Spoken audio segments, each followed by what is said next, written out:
আত্মীয়রা বলল, আমরা আমাদের মৃতকে খারাপ বানাতে চাই না। এইভাবে 3 দিন 3 রাত অতিবাহিত হয়ে গেল। প্রচন্ড গরম ছিল। সূর্যের তাপ ভয়াবহ রূপ ধারণ করল, ফলে দুর্গন্ধ ছড়াতে লাগল। আশেপাশের অনেক এলাকায় খবর ছড়িয়ে পড়ল। সবাই ভাবল, এখানে তো সমাধান হচ্ছে না, চলো মদিনায় যাই। সেখানে তখন ইমাম মালিক রহমতুল্লাহ আলাই প্রধান কাজীর মর্যাদায় ছিলেন। লোকেরা মালিক রহমতুল্লাহ আলাইয়ের দরবারে পৌঁছে বলল, হযরত, একজন মহিলা অপর একজন মৃত মহিলাকে গোসল দিচ্ছিলেন। তখন তার হাত মৃত মহিলার উরুর সাথে আটকে গেছে, ছাড়ানোই যাচ্ছে না। 3 দিন হয়ে গেছে, এখন কি ফতোয়া? ইমাম মালিক রহমতুল্লাহ আলাই বললেন, আমাকে সেখানে নিয়ে চলো।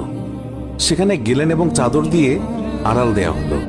তারপর পর্দার ওপাশ থেকে দাঁড়িয়ে গোসল প্রদানকারী মহিলাকে তিনি বললেন, বিবি, যখন তোমার হাত আটকে যায় তখন তুমি কিছু বলনি তো? মহিলা বলল, আমি শুধু এইটুকুই বলেছি, এই যে মহিলা মৃত্যুবরণ করেছে তার তো অমুক পুরুষের সাথে অবৈধ সম্পর্ক ছিল। ইমাম মালিক রহমতুল্লাহ আলাই বললেন, বিবি, তুমি যে এই অপবাদ দিয়েছ এর সপক্ষে নিজ চোখে দেখেছে এমন 4 জন সাক্ষী তোমার আছে কি? মহিলা বলল, না। তখন ইমাম মালিক বললেন, ওই মহিলা তোমার সামনে স্বীয় পাপের স্বীকারোক্তি দিয়েছে কি? মহিলা বলল, না। তখন বললেন, তবে তুমি কিসের ভিত্তিতে অপবাদ দিলে?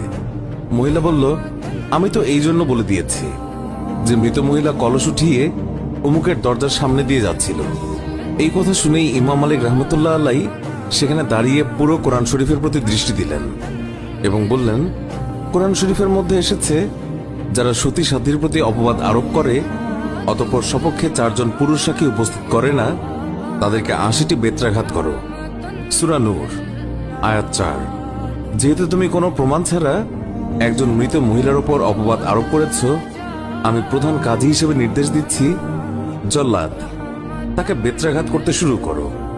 জল্লাদ তাকে প্রহার করতে শুরু করলো। তাকে বেত্রাঘাত করা হচ্ছিল। 70টি বেত্রাঘাত মারা হলেও হাত পূর্বের মতো আটকেই রইল। 75টি বেত্রাঘাতের পরেও পূর্বের মতোই রইল। 79টি বেত্রাঘাতের পরও হাত উরুর সাথে আটকেই রইল। অতঃপর যখন 80টি বেত্রাঘাত সম্পন্ন হলো, অমনি হাত উরু থেকে এমনিতেই পৃথক হয়ে গেল। আল্লাহ আমাদের সবাইকে হেফাজত করুন, অন্যের গীবত গাওয়া থেকে মুক্ত করুন। আমিন। আল্লাহু আকবার। আল্লাহ পাক আমাদের সবাইকে হেদায়েত দান করুন। আমিন। তো বন্ধুরা, এই ছিল আমাদের আজকের ভিডিও। আশা করছি আপনাদের সবার এই ভিডিওটি ভালো লেগেছে। ভিডিওটি ভালো লাগলে লাইক, কমেন্ট এবং শেয়ার করুন।